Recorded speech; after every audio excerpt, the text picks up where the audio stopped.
A big, interesting fan conversation is going on right now with Bianca Belair, so we'll get into that. We'll also see the latest with Damage Control, Bayley, and much more. Let's start things off with the growing conversation surrounding Bianca Belair right now. Bianca has just surpassed a massive milestone in WWE and made all-time history. Bianca Belair just passed 400 days as WWE Raw Women's Champion, instantly making her the longest reigning Raw Women's Champion in history, and also giving her the longest women's title reign of the modern era. Despite the little bump in the road of getting squashed at SummerSlam 2021 by Becky Lynch, Bianca Belair's main roster run has been full of nothing but pure dominance, an amazing win-loss ratio, and just complete control of the women's division. Everyone knew the future was bright for Bianca Belair when she won the Smackdown women's title in the main event of WrestleMania 37. That was a clear indication that she was going to be a top star for years to come. And then the following year at WrestleMania 38, she gets revenge on Becky Lynch and wins the Raw Women's title. Then most recently at WrestleMania 39, she successfully defended her title against Asuka and surpassed one full year as champion, and continued her undefeated streak at WrestleMania. And now after this successful title defense at WWE Backlash, it's confirmed that her title reign will continue into the 400s and maybe even longer. But now that she's been champion for over 400 days and has destroyed everyone that has challenged her, fans are wondering if it could be time for Bianca Belair to turn heel, or even enter that slight tweener route for her character that's now deep into this title reign. This conversation has been around for a while, but it came into the forefront of everyone's mind after Bianca Belair surprisingly had to deal with a pretty hostile crowd at WWE Backlash in Puerto Rico. And this does happen from time to time in different states and different countries.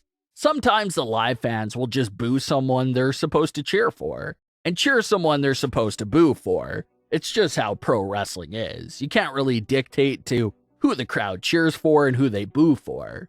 Sure, you could sort of lead them and guide them for who they should cheer for based on the story. But at the end of the day, the live crowd will pretty much do whatever they want, and you can't really stop them. So that's what the situation was. Iyo Sky was the clear-cut heel in this feud and storyline. The closing moments of the match literally featured her faction members trying to help her by cheating, so it's obvious that she's the heel. While Bianca Belair, on the other hand, was the clear-cut babyface. Bianca didn't cheat or do anything suspicious to get the fans to boo her, but for some reason, she was getting booed for the entirety of the match, and the fans were not behind her. And fans were talking about how Bianca Belair did adjust to the crowd and was playing off their reactions as well. So everyone loved how she handled it. But that situation at Backlash has caused fans to wonder if it's time to adjust Bianca's persona and character as this historic reign gets even deeper. Some fans have been suggesting the idea of Bianca Belair maybe even following a similar route to John Cena's Rise Above the Hate era in WWE. This was the era where a majority of fans were starting to turn on John Cena, but instead of fully turning heel, Cena just embraced the haters and said that he was going to keep doing his thing for the fans that still love him.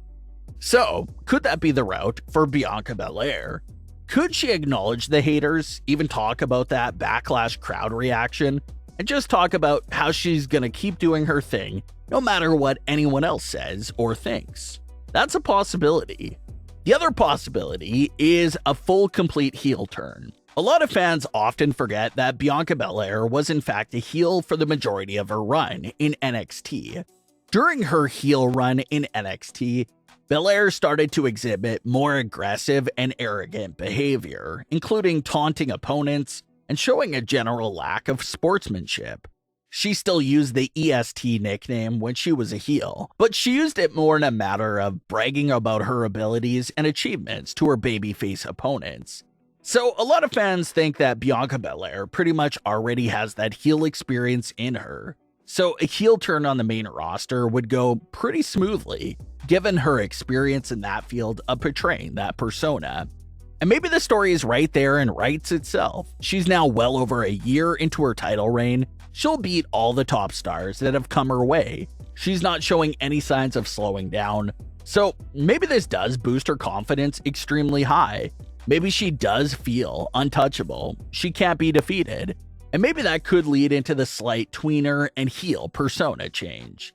So it's definitely something to keep an eye on, and we'll see what's next for Bianca Belair's title reign as she heads back to Smackdown. Speaking of the Raw women's title match at Backlash, the other story that was going on there was obviously the tension between Damage Control. Iyo Sky was on her own for the start of the match, but it didn't take long until Bayley and Dakota Kai were coming down the ramp. But if you pay close attention to some of the gestures and facial expressions from Dakota Kai when they're walking down the ramp, it does tell another big story. It looks like Dakota Kai didn't want to come down to ringside and didn't want Bayley to go out there either. Dakota Kai believes Iyo was good and can handle it on her own. But Bayley, being who she is, didn't listen to Dakota and came marching down to ringside. And since there was no stopping Bayley at that point, Dakota decided to just walk out and join Bayley. But you can definitely see Dakota begging and pleading with Bayley while they're walking down, but it didn't work. And then we get to the closing moments of the match, and Bayley ends up accidentally costing Iyo Sky the match. Iyo appears to be in full control, ready to put Bianca Belair away, but Bayley holds down Bianca's hair to the ring mat as a way to make sure Bianca stays in place. But Bayley gets busted by the ref. Iyo gets slightly distracted by everything going on, and this all gives Bianca time to recover and successfully defeat Iyo.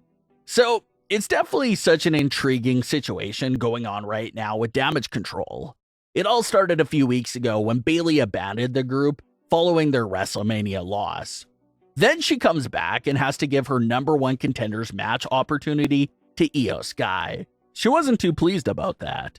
And now it appears that Bayley was genuinely trying to assist Iyo Sky in the title win at Backlash. But obviously things went wrong accidentally. So it definitely appears like they're setting it up so that Iyo Sky will complain about how she had it under control and didn't need Bayley or Dakota to get involved.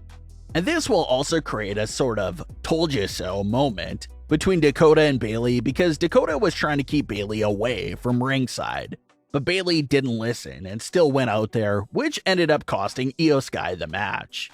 Now, Bayley and Dakota are setting their eyes on the women's tag team titles, trying to bring those titles back to the faction. But considering their recent trend of bad luck and misfortune, something's probably going to go wrong for them in that title match as well. So the issues and tensions are continuing to rise within Damage Control. And it's creating a very interesting storyline and making fans wonder about who will turn on who first there for that group. But what are your thoughts on today's stories? Leave your comments below. Don't forget to subscribe with all notifications on and leave a like if you enjoyed. Thanks for watching, guys.